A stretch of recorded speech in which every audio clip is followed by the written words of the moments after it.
Okay, so I'm Carolyn Cohen, and I'm here today to talk to you about meal prepping. I own Delicious Dish Cooking School in Toronto. See there? It is a cooking school for home cooks, for young moms, for old moms, for anybody, dads, kids, university students, anyone who wants to learn how to cook at home.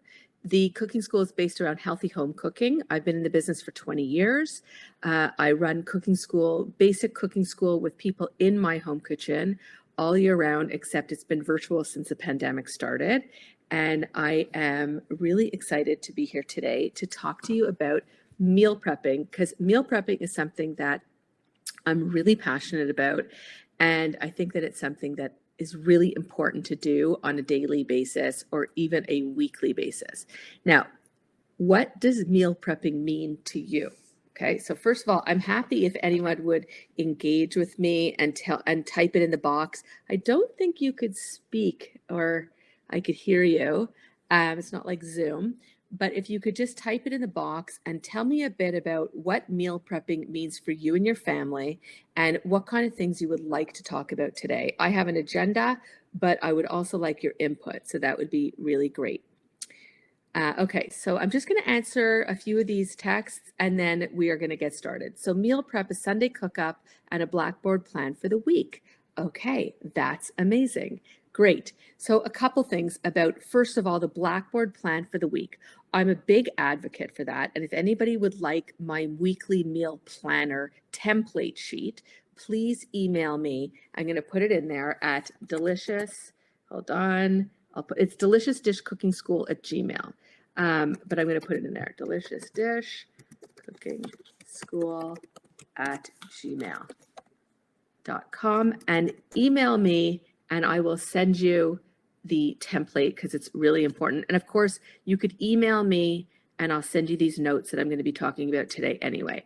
So Michelle, thank you. And CJ, thank you. So Michelle is saying that it means preparing in advance. However, now she has 3 kids and 2 jobs. Oh my goodness. And it usually ends up double cooking. So we have at least 1 day of leftovers. Need to up my game.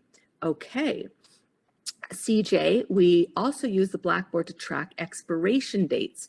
That's amazing. Okay, Miranda, hi Carolyn. I've tried all kinds of meal prepping methods, but got tedious, admittedly, paper method, but got tedious. Admittedly, I'm lazy, so I stopped. I use my phone calendar sporadically. Okay, so let me first talk about what meal prepping means, and thank you, by the way. So I have a little note, so I want to read from them, but let me talk about what meal prepping means to me and Delicious Dish Cooking School. So I have been in the business for 20 years and I have a very busy family myself. And this is what meal prepping really means to me.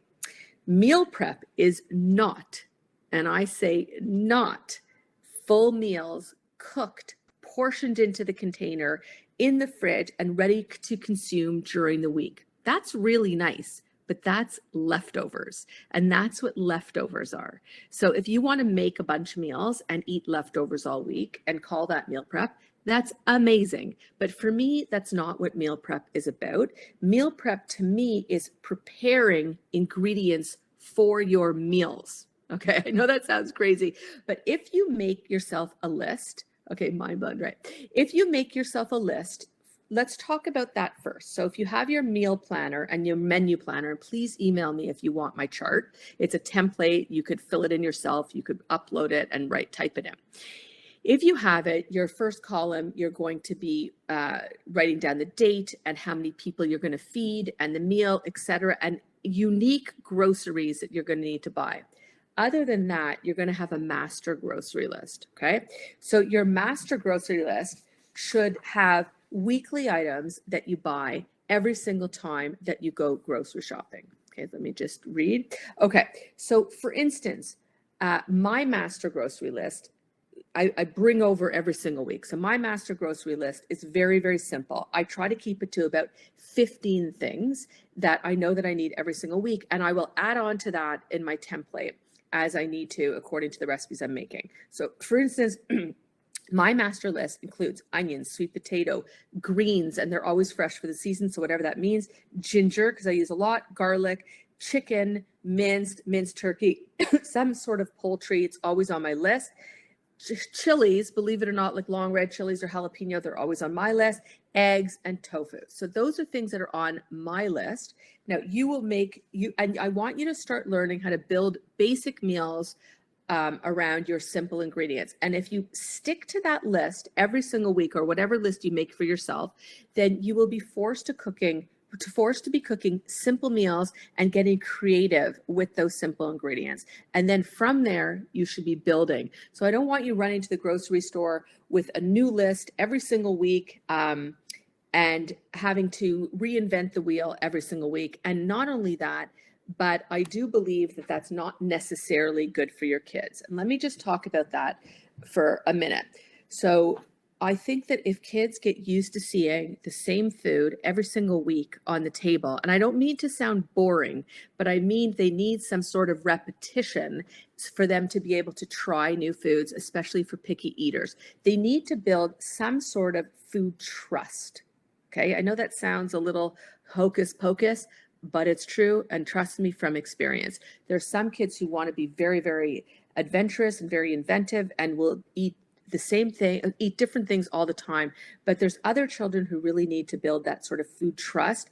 Like any kind of parental trust, they need to know that the food you're going to serve them is something that's familiar and they're going to like. Okay, so back to the simple list. And then you could obviously build on that and build on their tastes. Okay, so I'm not saying don't build on that and don't build on their tastes. Just try to get them to gain the trust first, and then you start building on that, and don't build too fast. Okay, the master list and true meaning of meal prep is super helpful. Thank you.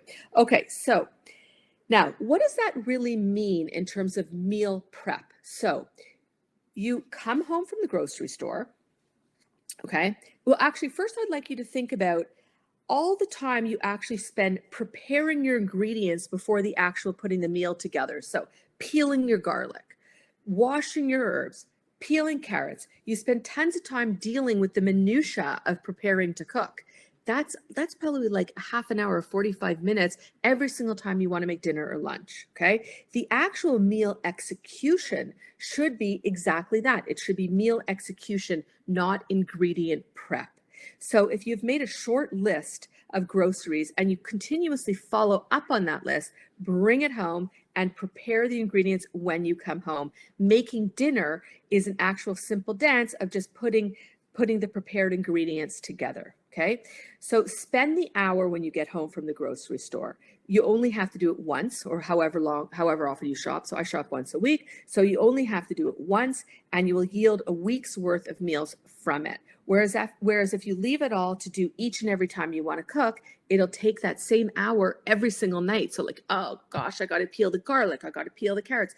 Come home with your grocery bag, dump everything into your sink that needs washing. Okay. And then just spend the hour, put on your music, listen, tell your family that this is your 1 hour to meal prep, and you will be very, very grateful for it every single night of the week when you're cooking. So I'm going to jump back into that again. So meal prep, again, is not cooking lots of food, packaging it up, and eating leftovers all week. My meal prep is actually prep or ingredient prep. So grocery shop, spend the hour prepping your produce, wash all your vegetables, not just your greens. Again, dump it all into the sink, your herbs, your greens, your carrots, everything that's ready to eat, your celery, take the head apart, the ginger, maybe peel that, peel the garlic.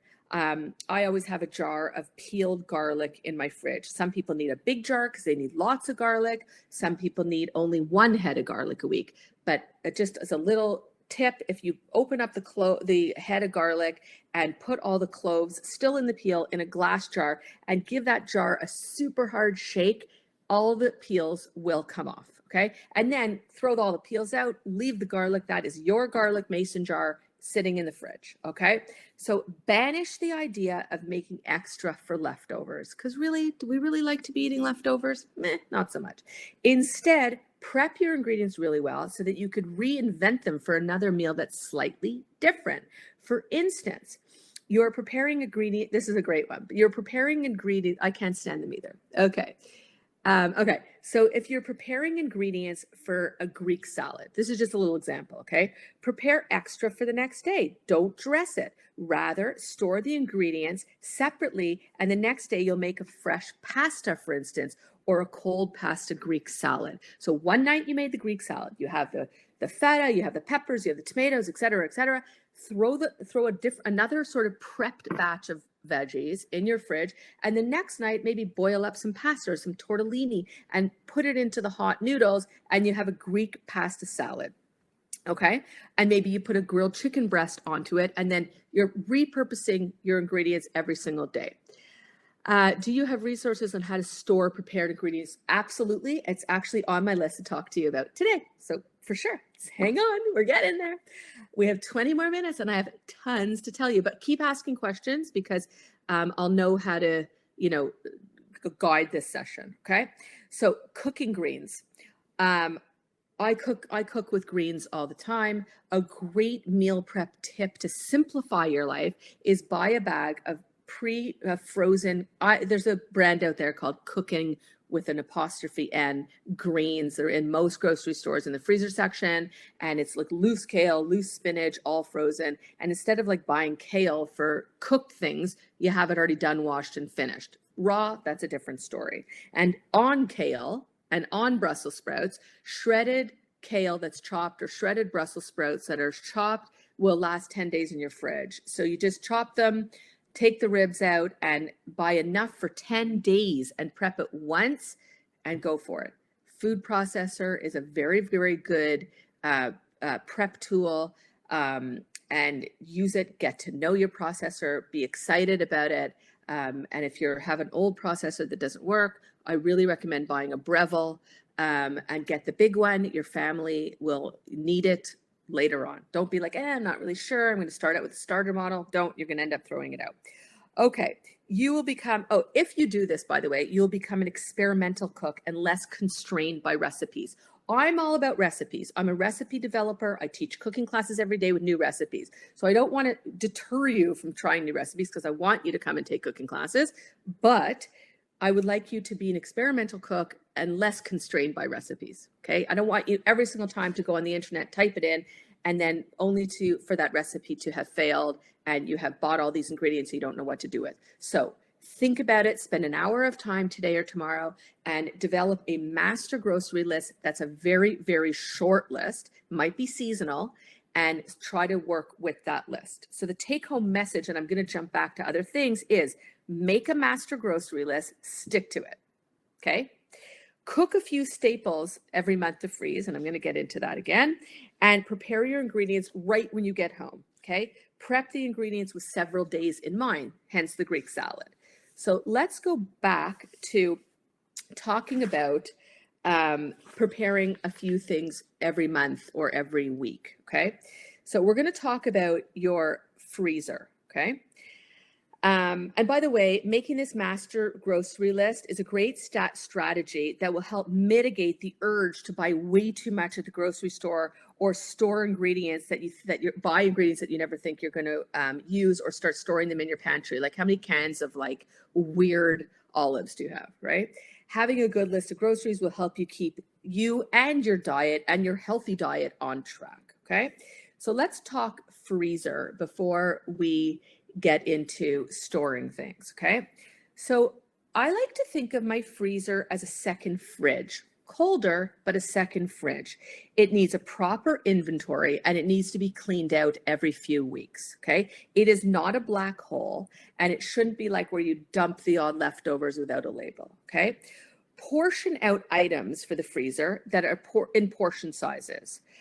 Label and date what's going into your freezer and add it to your master list. That should be either on your phone or on your freezer. Okay. So you don't have an urge to put in like, a half a cup of dried out pasta. Forget it. Okay. You're not going to use that again. Cook for your freezer. So this is part of meal prepping. Okay. A rice cooker, for instance, if you have one, and I recommend it highly. you cook larger portions of rice, or some of the smart cookers, you could cook mixed grains in it. And so instead of cooking 1 cup that you need for dinner, cook 3 cups of rice that you need for dinner, or quinoa, knowing that you're going to freeze that, not leftovers, but the extra cups that you're cooking, in smaller bags labeled 1 cup of cooked quinoa, 1 cup of cooked brown rice, and put it in the freezer with the date, and make sure that you use it within 3 months, even 6 weeks for things like that. Okay. I'm just going to answer a few questions so they don't get too far ahead. Okay, if you're using frozen vegetables, would you recommend preparing them only when you need them instead of meal prepping, i.e. cooking them and then recooking later? So if you're using frozen vegetables, they're already prepped. Okay, those are already done for you. So just use what you need now. I hope that answered, Jennifer. Okay, Miranda, will you talk about the best way to label your freezer items? Labels fall off. Yes, okay, for sure. Sharpies rub off. You know, I actually do use Sharpies just because I don't want to waste labels for my label maker. So I do use Sharpies. They actually don't really rub off on a Ziploc bag. And I do like to freeze most things in Ziploc bags, except for my permanent things. And I'll talk about that in a second. So I do recommend on the little, like actual Ziploc, I hate to label, but actual Ziploc have a little panel, and the Sharpie doesn't actually rub off. So I do recommend that. We talk about the best way to label freeze. Okay, we did that. Peel and stick. Okay, CJ, peel and stick chalkboard paper stuck to the top of your deep freeze inside the cupboard for freezer and pantry inventory. That's a great idea. Oliver's labels, they make blank ones with used with a wax pen. They're amazing. Thank you, Carolyn Cohen. Thank you. I don't like to buy labels, use them for a bag of quinoa, because I feel like it's such a waste and a waste of money. So I just quickly Sharpie those kind of things. But in my freezer on the door, and I'm digressing a little bit, but I do want to tell you. So if I have a second freezer in my house. I have the regular one attached to my fridge, and then I have in the basement somewhere a second freezer. I like a stand-up. I bought it about 25 years ago. It's still in perfect condition, and it's worth finding a little spot in your house for it, okay? On the door, I have mason jars that house all my nuts and seeds, okay? So I don't know if you know this, but all nuts and seeds should live in the fridge or freezer. They go rancid very quickly, and I buy the bags from Costco, and I take out a little bit that I might want to eat in the next 2 weeks, and the rest go in the fridge or freezer. I don't have fridge space, so I put them in my freezer. The other thing that I have in my freezer are 2 Rubbermaid bins that live on one of the shelves. So the shelf is empty, and I'm sort of showing you, but I have they're almost like pull-out bins. I take the lids and get rid of the lids.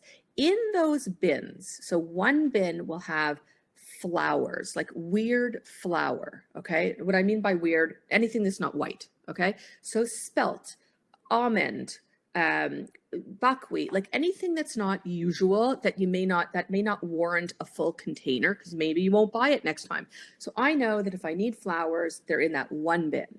In the other bin are additional nuts and seeds. Now, I run a cooking school, so you may not need as many nuts and seeds as I do, but I do have one big bin where I could throw bags in, so I don't have to start searching for my bags, and I don't have to be super organized that they're in containers, because the containers change.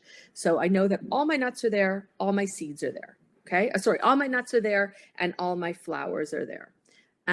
Okay, so back to the freezer. So I'd like you to cook some staples every month to freeze. Now, this depends on what is good for you. Maybe it's you're cooking beans from the dried state, and instead of making 1 cup of white beans, you make 3 cups, and they're ready for you in the freezer. That's meal prepping. It's not eating leftovers, okay? Make a list of these. Rice, for me, it's rice, quinoa, beans, especially if you have an Instant Pot, because it's like nothing to cook a cup of dried chickpeas or a cup of dried beans. 1 or 2 soups that you love. For me, it's on my website. It's the Instant Pot chicken soup, or the minestrone soup, or the tomato soup. Feel free to go to my website. There's a lot of great things. Again, portion them into sizable portions for your family. For me, it's a 1-liter container.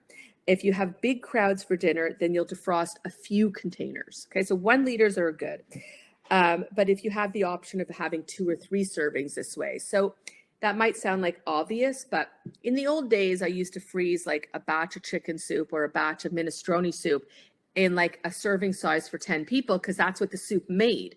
But that's not useful, because if you want to have a container of minestrone soup or bring a container to a friend who's not well, then you just want to bring 1 liter, okay? The other thing I love and always loved when my kids were little is I have homemade pancake mix, or just, a healthier pancake mix, or a homemade waffle mix. So I freeze the dry portion in a Ziploc bag, and on the Ziploc bag, it says 1 batch of pancake mix, add 2 eggs, half a cup of milk, any of the wet ingredients, and the directions of what to do. That to me is meal prepping, as opposed to making the pancakes and freezing the pancakes, because the pancakes frozen are just gonna go get freezer burn, okay? I have an amazing chicken schnitzel or tofu schnitzel coating that I really love, that has nutritional yeast in it. It has quinoa flakes, a few other things that are a little bit more involved. So I make a massive batch of that and freeze it in dinner portions. That to me is feeding your freezer with meal prep items, as opposed to feeding your freezer with leftovers that are going to get freezer burned. Okay. Another little tip, this is just a tip because I wrote it down when I was thinking, when you buy buttermilk or sour cream for a loaf or something like that, make a few loaves instead of freezing the buttermilk, okay? It's always better. I'm sure some of you have 2 loaf pans, make 2 banana breads, don't make 1, okay? Takes the same amount of time. So get rid of that sour cream or buttermilk, as opposed to saving it in your fridge. You know you're going to be throwing it out, okay? All right, cookie dough. Don't make 1 batch of chocolate chip cookies, make 2 batches of chocolate chip cookies, but instead of actually making the cookies, you freeze the dough balls, freeze the dough in portions, like in dough balls. So scoop them out with a little mini ice cream scoop or a cookie scoop, put them on a parchment lined tray, line up your cookie dough balls, slide the tray in the freezer for the day. At the end of the day, throw those cookie balls into a Ziploc bag. And then when your kids want 6 cookies, you don't have to be like, oh, I got to make a batch of cookies. Just make the dough balls. Okay. All right. So we talked about that. Before I move on to storage, does anybody have any questions? Otherwise, I'm going to get into storage for your meal prep items. Okay. So, how do you store produce? Okay. So when I bring home the kale or the Swiss chard or spinach, I like to bring it home. I wash it. I always rib the kale. So in order to take the ribs off the kale, by the way, you hold the rib in one hand and just with your hand, you just wipe it through and your kale will come off the ribs. And then I wash it. Why wash the ribs? You're throwing them out anyway. And then I will either put them through a salad spinner, or I will dry them on the counter for a few hours. And then I wrap them in paper towel, roll them up into paper towel. It's very nice, by the way, if you have all these Tupperware containers, but most people don't have a ton of them. So I'll answer your question, Miranda, in one sec. But roll them up into a paper towel and then put the paper towel rolls into the plastic bags that you took the vegetables home in. Give them a little knot at the top and throw them into your fridge. I promise you they will last a week. I do the same thing with parsley, and I do the same thing with thyme and rosemary. The best way to store basil and cilantro, in my opinion, is putting the stems into like a glass vase or a mug, treating it like a flower, okay? Except you take the bag that you brought them home in and drape it over the herbs, and then just sort of elasticize the bag to the cup or the mug. And you could either leave it sitting on your counter or put that mug on the door in your fridge, okay? Okay, Miranda, I'm just going to jump back for you.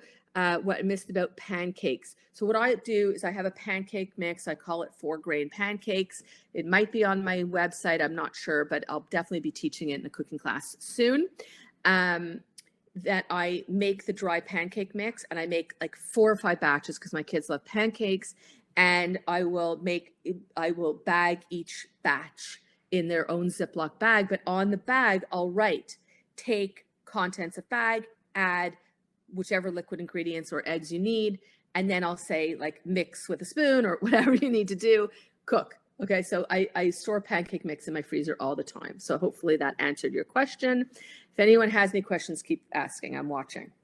Okay, spices. Let's go to spices. I'm sort of digressing because it's not fresh, but I buy spices in small quantities. Okay.